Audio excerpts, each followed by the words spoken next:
Venus nombreux et j'ai besoin vraiment que quelqu'un qui peut nous aider pour cette démarche d'avoir les enfants de ma sœur, parce que c'est ce qu'elle souhaite, ma sœur, que ma mère, mon frère, ma sœur, que les deux enfants puissent rester avec nous, qu'on donne une bonne éducation, c'est surtout ça. Je vous remercie à tous. Merci Reza. Et maintenant, Simone Lemaire, la présidente de l'association SOS Femmes 93, l'association qui soutient dans ce département les femmes victimes de violences dans le couple. Bonsoir. Alors que dire? Les mots sont impuissants, mais la colère est intacte. La colère, la révolte, le sentiment d'injustice, et surtout,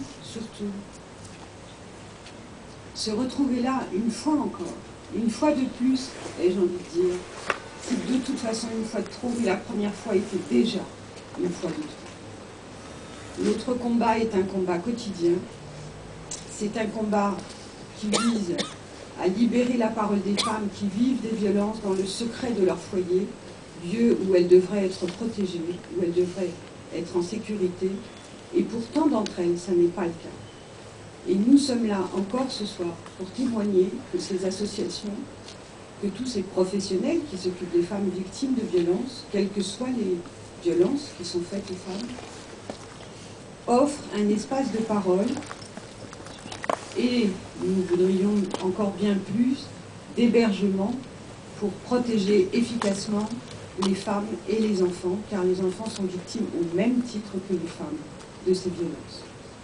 Alors, deux, trois petites choses en plus, ça veut dire, nous ne sommes pas un département, le 9-3, comme on dit, particulièrement criminogène, tout simplement. Nous bénéficions sur ce département d'un partenariat éminemment efficace entre l'État, le Conseil général, les associations, qui mettent en commun leurs chiffres et qui permet aujourd'hui effectivement de comptabiliser les femmes, malheureusement, les femmes qui décèdent sous les coups de leurs conjoints violents. Comme l'a dit Ernestine René, en 2006, il y en a eu 8, et Rhoda est la première de 2007. Si seulement nous avions pu arriver jusqu'au 8 mars, alors certes c'est une date symbolique, mais quelque part c'était notre petit défi à nous, parce que chaque jour est un défi quand une femme ne meurt pas sous les coups. C'est raté. C'est raté parce que le mari de Rhoda a tiré sur elle, elle a prévenu, et on ne l'a pas entendue. Une femme qui appelle au secours et qui dit qu'elle est en danger, il faut l'entendre, il faut l'écouter. Les violences conjugales ne sont pas un différend familial. C'est une vraie violence exercée sur les femmes.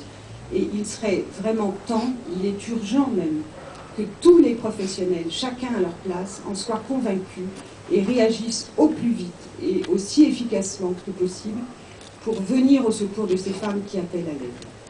Donc encore une fois, le 93 est un département qui s'est très fortement impliqué dans la défense des droits des femmes et contre les violences faites aux femmes.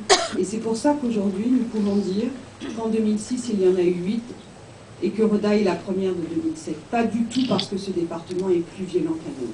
Et ça, vraiment, je tiens à le dire et à le redire, parce que si tous les départements faisaient cette comptabilité macabre, eh bien, nous nous apercevrions que d'autres femmes, dans d'autres départements, meurent sous les coups de leurs conjoints.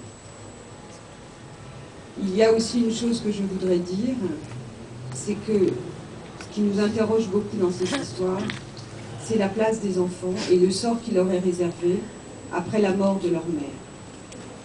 Il y a 2 ans, Rama, qui était une femme qui habitait Rosny, Villemomble, qui travaillait à Rosny mais qui habitait Villemomble, a été tuée également par son mari dans son jardin devant ses enfants.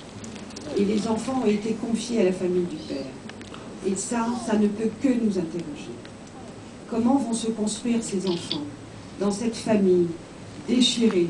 Leur fils est en prison. Il est accusé de meurtre, il a commis un meurtre, il a commis un homicide. Quelles paroles vont-ils pouvoir porter sur leur fils, meurtrier de la mère de ses enfants?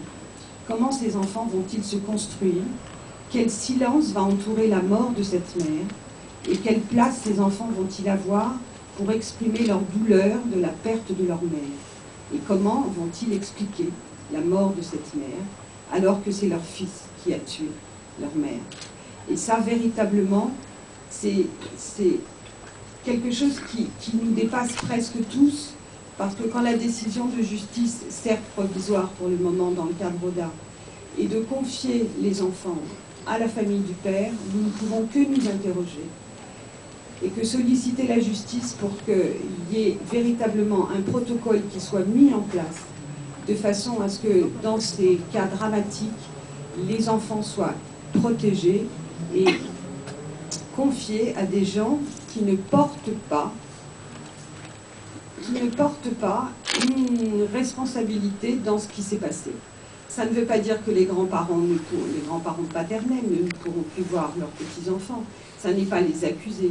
C'est juste protéger les enfants et peut-être effectivement les confier à la famille de la mère, si la famille de la mère est prête à les accueillir, ou à imaginer un mode de garde, en tout cas, qui soit autre que les grands-parents paternels. Ça nous semble, dans un premier temps, quelque chose de terriblement interrogeant et terriblement discutable. Voilà. Merci d'être venus. Nous regrettons tous d'être là. Voilà.